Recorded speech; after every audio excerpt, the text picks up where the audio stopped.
going into this, I really wanted to speak on and touch on my diagnosis as HIV positive, and really look at that through the lens of grief.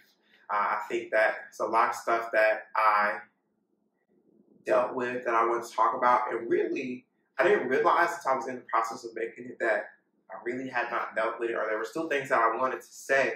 I lost my grandmother the same year, or literally a month before I was diagnosed. And 7 months later, I lost my other grandmother. And so it was a lot of grief and understanding what was happening in my life that I just couldn't get a grasp of.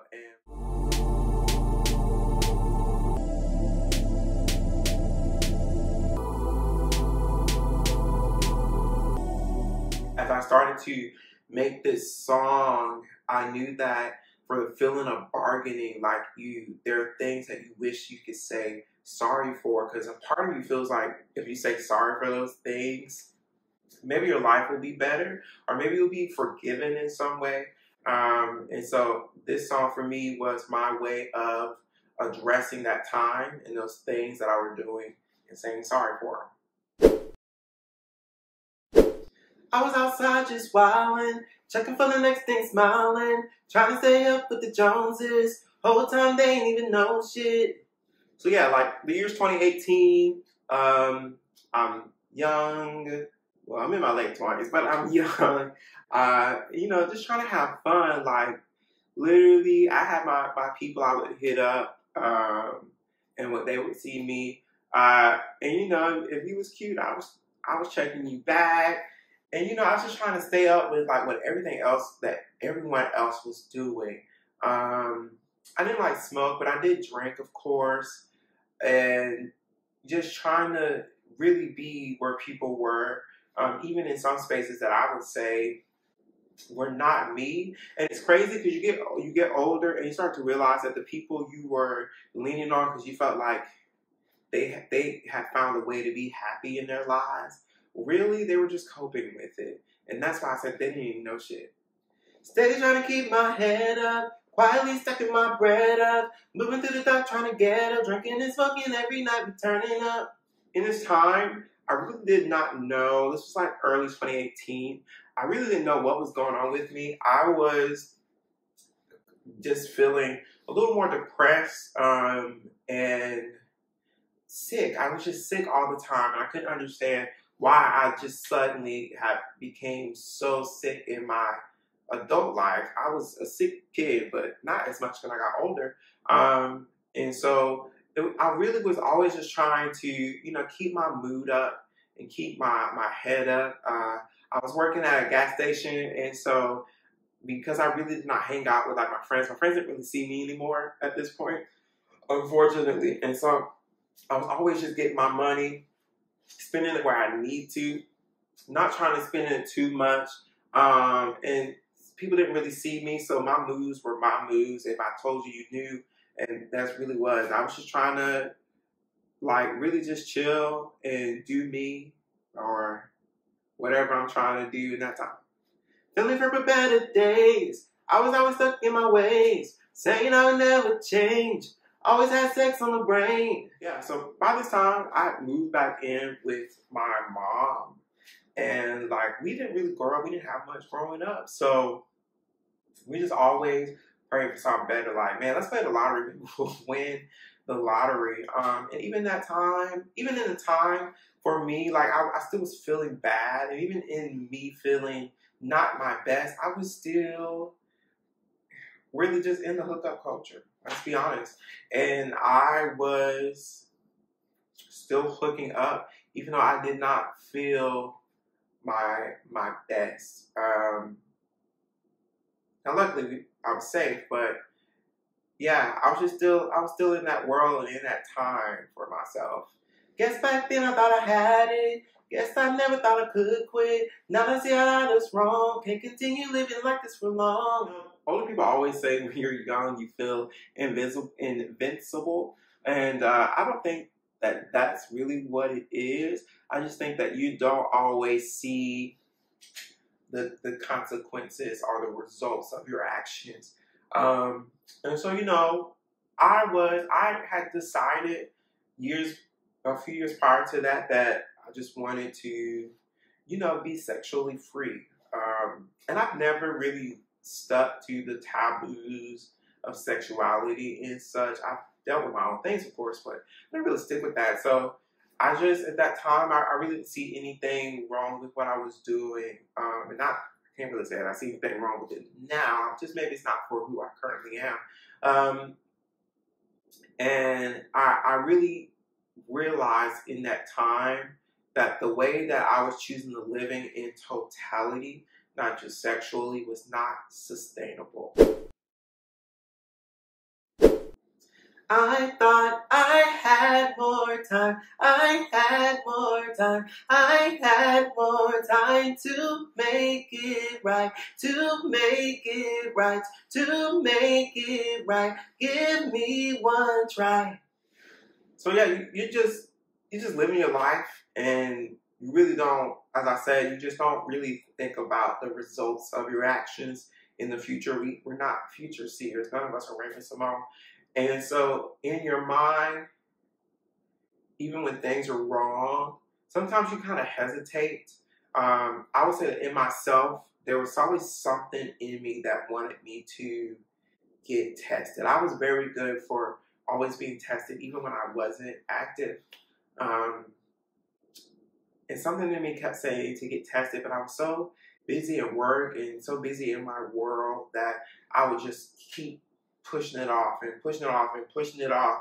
And so I just thought that I had this infinite amount of time to check on myself and to make myself better.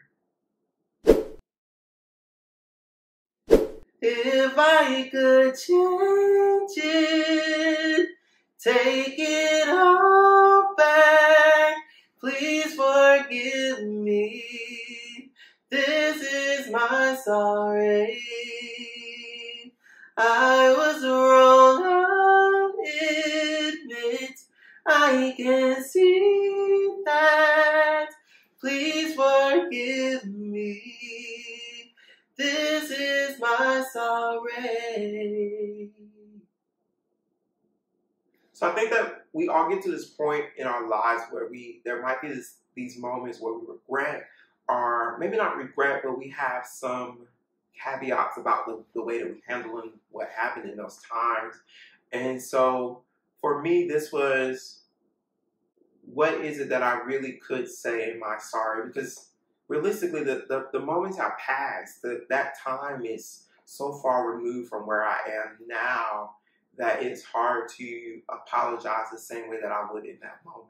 So it's acknowledging that if I could change it and take it back, I would, but I can't. I just ask you to forgive me.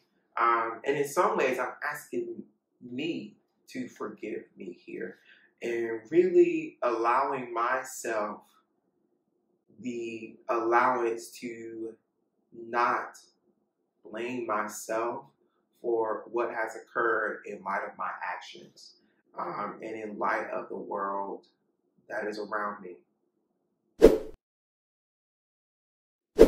Let me say again, I'm sorry for every night I made you worry. I'ma change it up, I promise. Letting go of all of this, I'm honest. I was trying to have some fun, didn't know what I'd become. I was lost in the dark, lost every bit of my spark.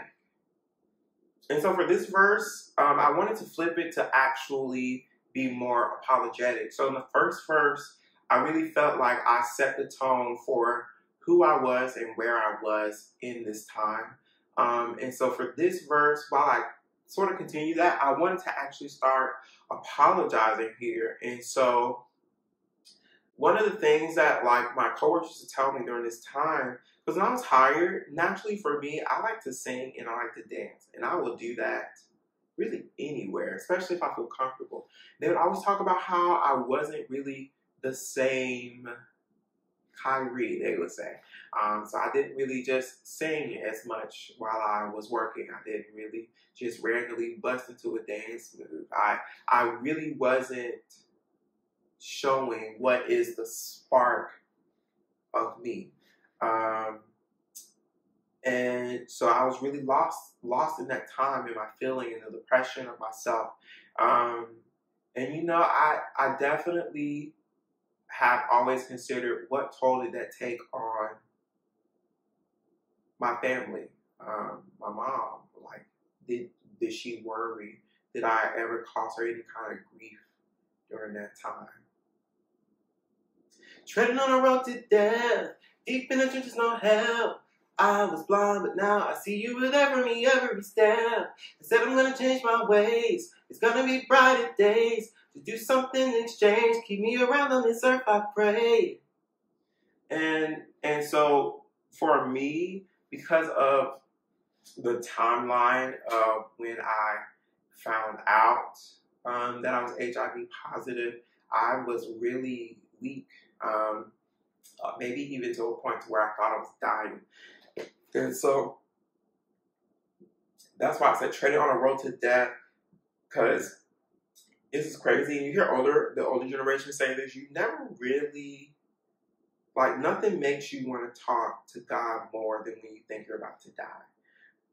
I don't know why it takes that extreme for us, but nothing makes you want to talk to Him more when you think you're going to die, or maybe you know you're going to die. You feel that, and so for me, going through all of this throughout that year, I really felt like it was just me. I'm just the one living that life, going through that, feeling that, not realizing that, one, I could turn to God.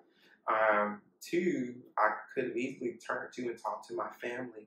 I was blind. I see you were there for me every step. That's not just about God. That's about my family, my friends, people I could have turned to who could have encouraged me, who could have uplifted me out of the darkness, and maybe even encouraged me to take care of myself at the time. And so in this moment, as I bargained for what feels like my life, I promise to change the way that I'm living in exchange to live.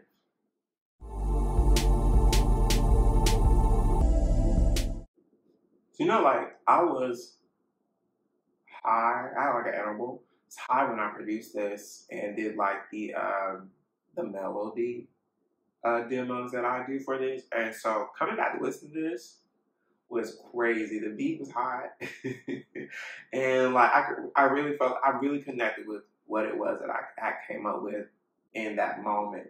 That was so interesting.